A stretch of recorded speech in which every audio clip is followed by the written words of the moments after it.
Mr. Chair and Mr. Plutzi, committee.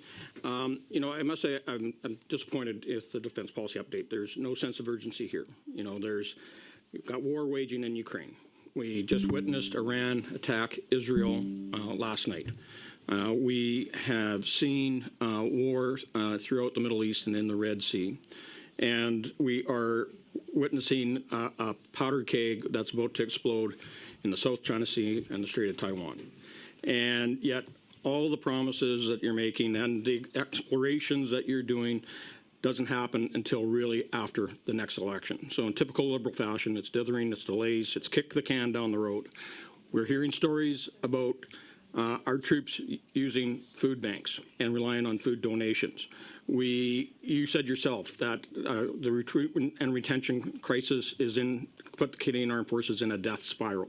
You have said that we're short 6,700 military housing units right now, and we have troops that are living in their cars, they're living rough, they're living in tent cities, and we hear those stories all the time. So, you look at the media that cover the DPU, the titles are, New Liberal Defense Policy, in no hurry to face dangerous global realities. Don't be fooled, Trudeau doesn't care about defense in the National Post. Globe and Mail is our outdated defense policy. Canada isn't prepared for today's threats. It just goes on and on that, Globe and Mail also had one. Canada's new defense policy commits to exploring instead of committing. So I think when you look at what academics are saying, what military experts are saying, what the news are saying, is that there's a lack of seriousness here in the defense policy update. So my question to you, that Minister Anand in 2022, when she kicked off the DPU, said that there was going to be aggressive options to get Canada to 2% of GDP spending to meet the NATO commitment. And there's no commitment in this DPU. Why? Yeah, thanks very much, James, and for sharing some of those newspaper headlines. I think you missed a couple. In particular, I'd point out the one today in today's Globe and Mail, where they interviewed the Chief of Defense, who I think spoke very strongly about the value of this policy update. But rather than debate those things, I would just simply remind you that this investment, and this investment's layered on the work that we did with Strong, Secure, and Engaged, which actually raised defense spending over an 8-year period by nearly 70%. And what this will result in by 2029 is from the very dark days of 2014, the last days in which you were a parliamentary secretary of defense, where defense spending, where defense spending actually fell below 1% of GDP. This will result cumulatively in almost a tripling of our defense spending, and I think what we've been able to demonstrate is a strong, let me say this, upward Minister, trajectory in defense spending in the time that we were days. in government, I'm very proud of our record in supporting our troops. We never had troops lined up at food banks. We never had troops living rough.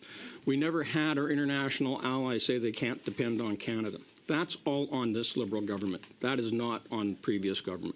And so let's talk about the housing, because you have put in here, you say $300 million, but there's only $8 million that's committed to housing at this point in time, and there is $0 committed for this fiscal year. There's $0 committed in the DPU for next fiscal year.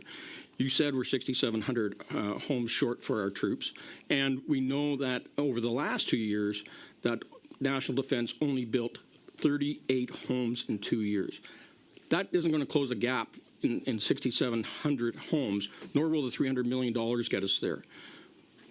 Great question. So let me share with you some of the things we're doing. And you may have heard our housing minister has already announced that we are investing not only money into the building of affordable rental housing for Canadians, which will include members of the armed forces, but we're going to leverage the value of some of the property that the National Defense Department currently holds, so that we are already in very important discussions with municipalities and with private industries to form public-private partnerships to get housing built rapidly.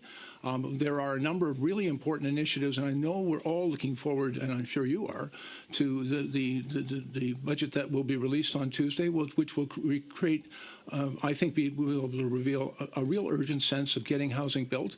There are real opportunities for members of the Canadian Armed Forces. We've consulted with them. I've been to those bases. We've heard them very clearly about what they need, and we're responding to that with not just an investment of money, but new approaches to getting it done. In the last minute that I have here, there is in the DPU a commitment to replacing our aging Victoria-class submarines.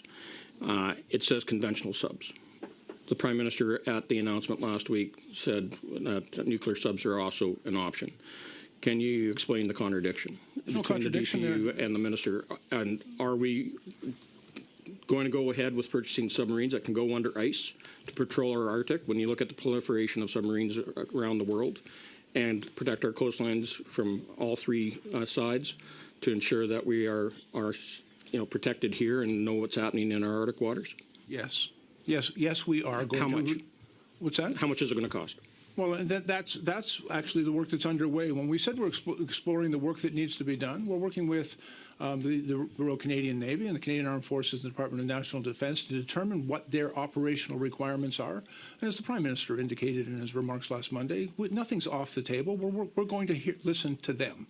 And we're also working with our allies. We'll also then explore what's the best way to respond to that. But the Prime Minister has been very clear. The document makes clear. We're going to do it because Canada's national defence requires it. Thank you, Mr. Bazin, Madame Lambron.